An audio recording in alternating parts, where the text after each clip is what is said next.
الله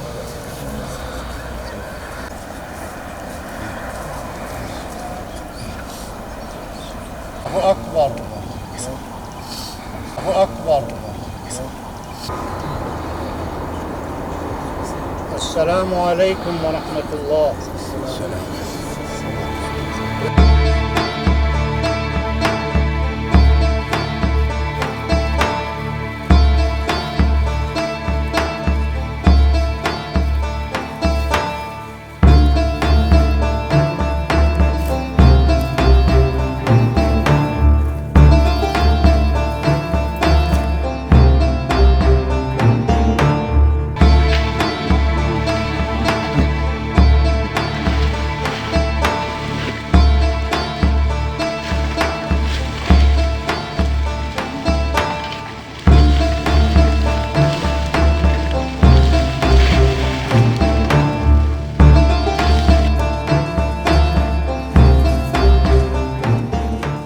مامۆستا خوای گەورە لێی خۆش ببی و بە گەورەی خۆی و لوتفی خۆی بە بەهەشتی شاد بکا و دەرەجەی عالی بکاتن.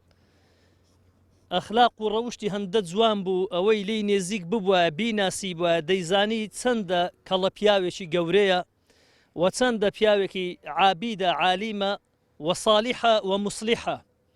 چەندە پێی خۆشە مسلمانان دڵخۆش بن، چەندە مسلمانان لێک نێزیک بن، چەندە مسلمانان ڕوو لە خوا بن، چەندە مسلمانان ڕوو لە ڕاستە شەقامی ئەو ئیسلامە بن کە مامۆستا هەموو غەممی ژیانی بریتی بوو لەوەی کە خەڵک دڵخۆش و ئاسوودەبی بە دینی خوای پەروەردیگار. و مامۆستا هەمومان شادیەوە دێن کە مامۆستانی بەڕێز دێر لە خزمەتیان داین کە لەسەر ئیجازەی جەنابیان پێمان خۆش و دوو قسە بە بیرە خۆمان و بەڕێستان بینینەوە، چونکە تەلقین بۆ زیندوانە، بۆ مردی نییە. هەمومان ئەو مردنەمان لە پێشە و دەمرین، بەڵام زۆر مهمە ئینسان بزانی کو دەژی کو دەمریتن، چونکە ژیان لۆ خوای و مردنیش لە پێناوی خوای و لە سەرڕێی خوای گەورەترین بردنەوەیە.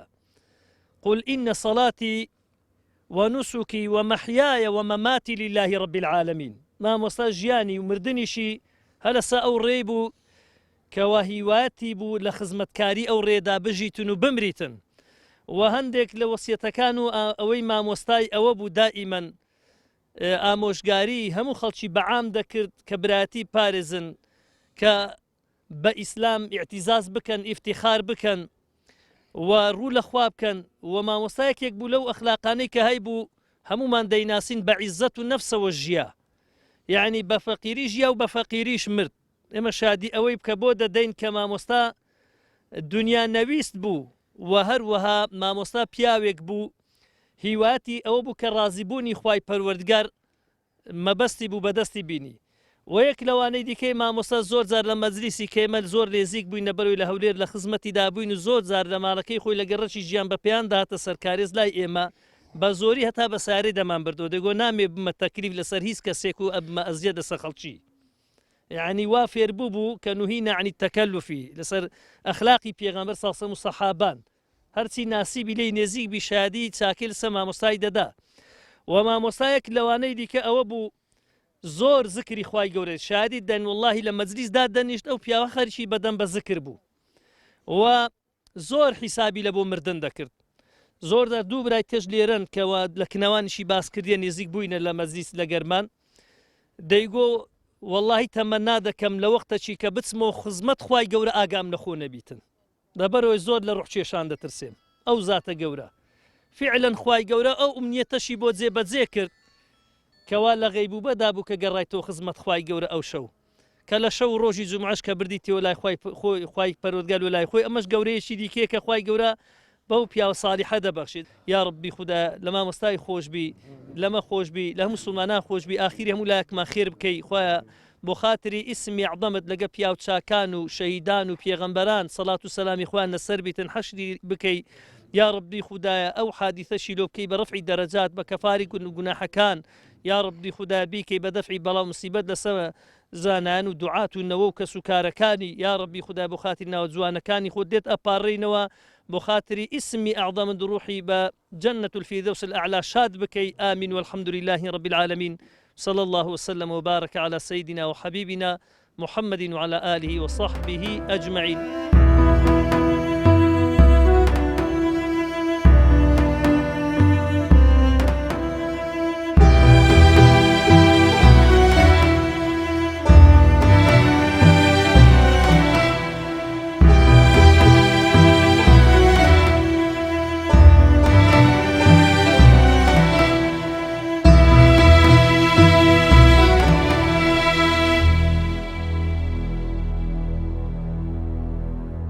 إنا لله وإنا إليه راجعون.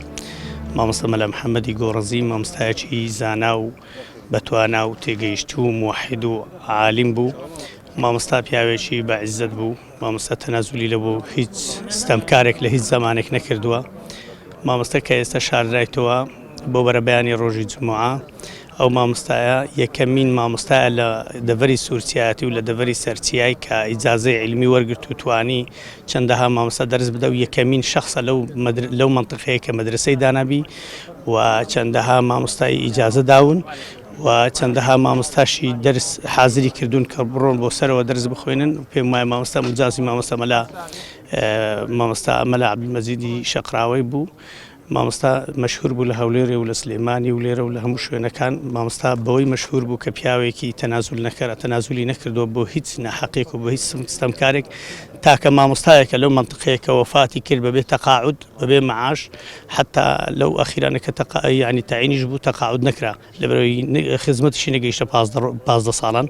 مامۆستا تاکە شەخصێکە کە لەو منطقەیە باوەڕی بە معاش وەرگرتن و بەو شتانە نەبوو، تەنها لەسەر پێی خۆی ئەژیا بەدەستی خۆشی کەسابەتیا کرد. یا ڕەبی خوای گەورە عەفوی کە، خوای گەورە لە تاون و گوناحەکانی خۆشبی، بەڕاستی خەسارەتێکی گەورە بوو. خوای گەورە تاویڵی کاتۆ بۆ ئیسلام و موسڵمانان یا ڕەب.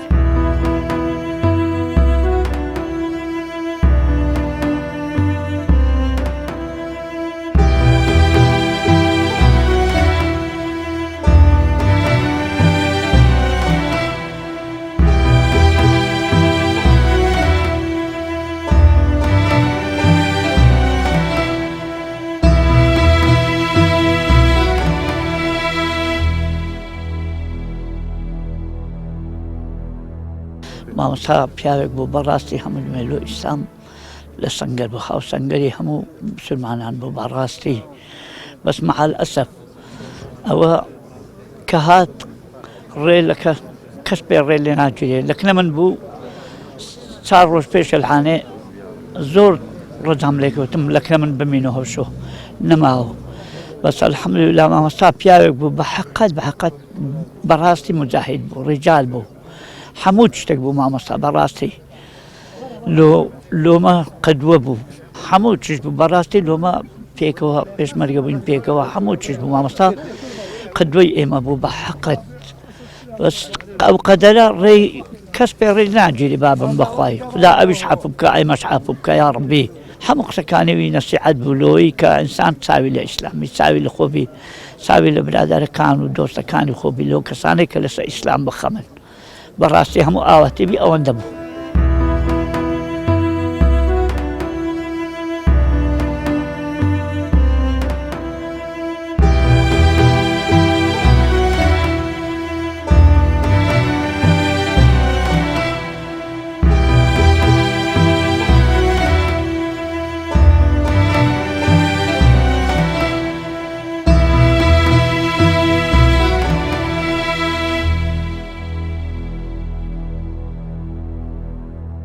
قال الله سبحانه وتعالى في كتابه المبين كل نفس ذائقة الموت ثم إلينا ترجعون. بەبوونەی کۆچکردنی مامۆستای بەڕێز و خۆشەویستم جلای مامۆستا مەلا محەممەد تاها خدر گۆڕەزی سوورچی، داواکارن لە خوای پەروەردگار جێگەی بەهەشتی بەرین بیت ئیشاء الله، بە خودای پەروەردگار ئەجر و پاداشتی تەدریس و علم و عیبادەت و خوداپەرستی و تەوحیدی بداتەوە. بەڕاستی بە وەفاتکردنی مامۆستای بەڕێز و خۆشەویست یادگاری هەموو ئینسانە بەرزەکانمان وەبیر دێتەوە، ئینسانە خۆشەویستەکانمان وەبیر دێتەوە کاتێکەوە خزمەتی دینی پیرۆزی ئیسلام و بەرنامەی خودای پەروەردگار دەکەن. مامۆستای خۆشەویست هەمن هەر لە سەرەتای دەستپێکردنم لە گوندی گۆڕەز لە خزمەت ئەو مامۆستا خۆشەویستە لە ساڵی 84 لە دوزوی عەمرا دەستم پێکردی، هەتاوەکو قۆناغەکانی دوای قورئانی پیرۆز و هەتا کتێبەکانی دیکەشمان بەنیوە کردیە لە خزمەت مامۆستای خۆشەویست. دوێ جارێ ئەوەی بە پێویست ئەزانم کە برین خوای پەروەردگار پاداشتی بداتەوە، خوای پەروەردگار ئەمسالی ئەو مامۆستا خۆشەویستەی هەر زۆر بکات ئینشاء الله و ئەجر و پاداشتی ئەوەی بەڕێز و خۆشەویست و بەجام ئەو کەسانەی کەوا بەتایبەتی لە شاری هەولێری خۆشەویست کە 3 ڕۆژ زیاترە 4 ڕۆژ زیاترە، هەم ئەهلی خەستەخانە ئەوانەی دکتۆر و پزیشکەکانن کە خزمەتیان کردێ بە پێی توانە و لە تاقەتیان دابوو دەستیان خۆشبی خوا پاداشتیان بداتەوە، و هەروەها ئەوانشکەوە دۆست و ئەحباب و خۆشەویستن لەو گەرما بە قووەتەدا کە دە خزمەتی دابوون لە دوور و نێزیک، و ئەو قەناتە خۆشەویستەشکەوە مای ڕاگەاندنی دەنجی ئیسلام و مسلمانانە ئینشاء الله سەرکەوتوی دنیا قیامەت بن و بەڕاستی مامۆستای خۆشەویست زانکۆیەک بوو کولیەیەک بوو لۆمە ولو منطقي سرسيا بتايبتي ولو منطقي خليفان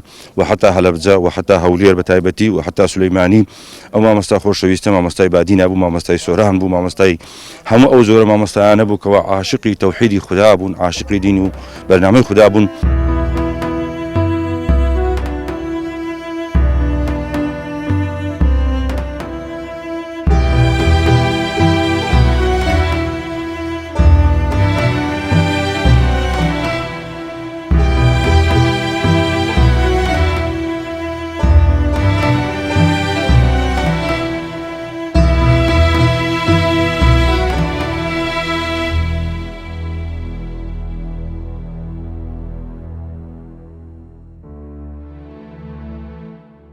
دیارە جنابی مامەلا محەممەد خی گەورە لێ خۆش بی ئینشاءالله کەسێک بوو کە بەڕاستی بەخۆی ئومەتێک بوو کە لە ناو عائیلە و کەسوکاری خۆی لەبەرەوەی لە سەردەمێک ژیا کەسانی وەکو مامەلا محەممەد لەو منتیقە نەبوون لە قورئان خوێندن دەڵێ لە علومە شەرعیەکات دەڵێ تەنانەت ئەو مامۆستا بەڕێزانی کە ئێستا لەو گوندانەنا لەو شارانە لەو شوێنانێن کە خوتبە دەروینەوە و خەتیبن زۆربەی هەرە زۆری پەروەردەی بەردەستی مامەلا محەممەدن خی گەورە ئەو پاداشتەی لۆ گەورەتر بکات ئینشاءالله لە ماوەی ژانیشدا وەکو مامۆستانامی باسی کرد بەڕاستی ئەوەندە لە دوو دینداری و لە دوو خواپەرستی و لە دوو عیزەتی ئیسلام و گەڕانەوەی عیزەتی مسلمانان بوو ئەوەندە لە دوو ژیانی خۆی نەبوو ژیانەشی زۆر سادەی بردەسەر و عیزەتی خۆی ویست و عیزەتی مسلمانانی ویست بەڕاستی هەموو جارێ دوعای ئەکرد و داوام وایە لە خوای گەورە کاتەچی وە بمرم کاتەچی وە خوای گەورە ڕحم لێ وەربگریتەوە